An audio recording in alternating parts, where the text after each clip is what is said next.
All right, let's get right into it. We've all been told that if you just put your head down and work hard, your contributions will eventually speak for themselves. But what if that's only like half the story? Today, we're going to break down a playbook for turning that quiet competence into real, global influence. So, this really gets to the heart of the matter, and it's a powerful idea. It completely challenges a belief that so many of us have that just being good at your job is enough to move up. But as we're about to see, that can be a really dangerous assumption to make in today's workplace. And here's the crucial point. What you might think of as just being humble, keeping your head down, doing the work, can actually just look like invisibility. And when you're invisible, you can't have any influence. This is the classic mindset of a pawn, and it's the very first stage we need to understand. So how do you navigate this? Well, the source material gives us this brilliant model called the pawn to queen visibility framework. Honestly, just think of it as a roadmap, a really clear four-stage journey that shows you how to go from being a reliable but kind of overlooked team member to a recognized leader with global reach. Okay, so here are the four stages we're going to walk through together. It all starts with the pawn, who is all about that quiet competence. Then comes the awakening, that aha moment where you realize you need to be more visible. That leads directly to strategic positioning, where you start taking intentional action. And finally, you arrive at the queen, a place of genuine global influence. Let's see what this actually looks like in practice. Look, frameworks are great in theory, right? But what really makes it all click is seeing it through a real story. So we're going to map the author's own personal journey onto this model to see how this kind of transformation actually happens in the real world across different countries and cultures. So her career path took her from a new job in Bermuda back in 2007, then to the USA in 2010, and on to Hong Kong in 2011.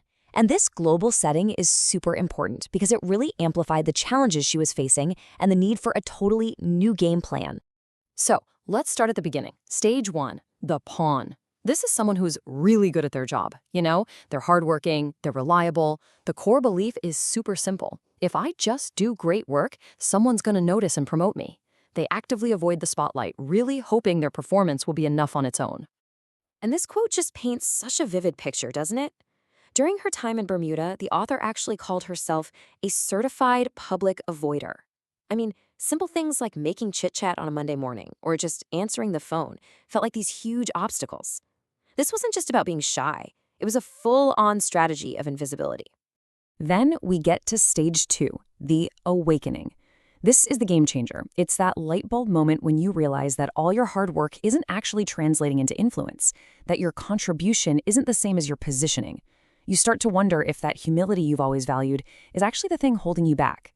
Now, what's really interesting here is that it shows the awakening isn't like flipping a switch. She joins Toastmasters, which is a huge step, by the way, but her goal is really limited. She just wants to check the boxes, get the certificate, and get out. She sees it as a technical fix, not yet as a strategic tool for building real influence. The seed has been planted, but it hasn't fully bloomed yet. And that brings us to stage three, strategic positioning. This is where awareness turns into deliberate, focused action. It's not just about surviving a presentation anymore. It's about actively building your executive presence, owning your story, and communicating with real intention and strategy. I mean, the transformation here is just fantastic. Remember the pawn who couldn't even handle casual chats? Well, in this stage, she's not just facing her fear of impromptu speaking.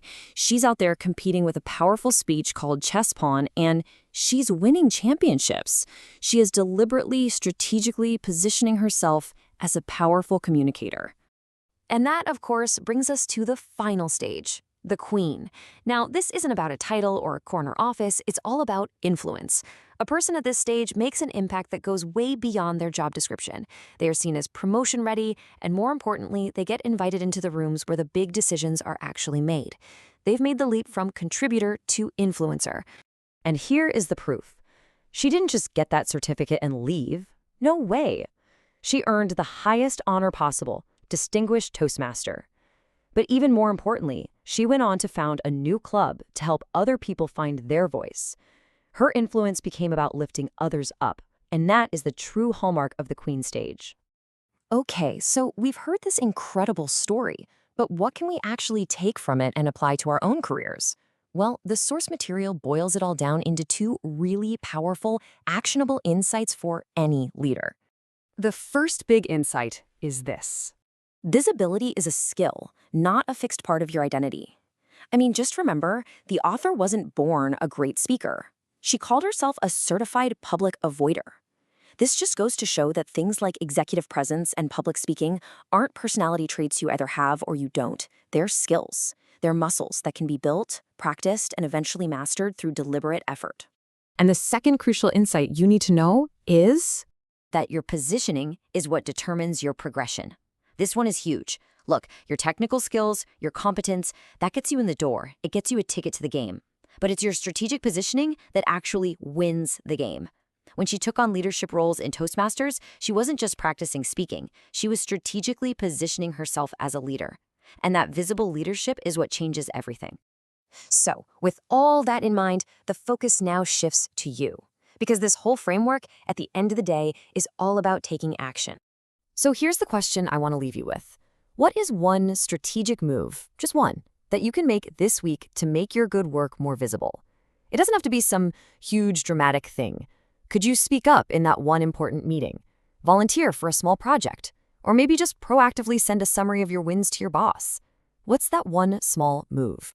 Because in chess and in your career, standing still is just not a winning strategy.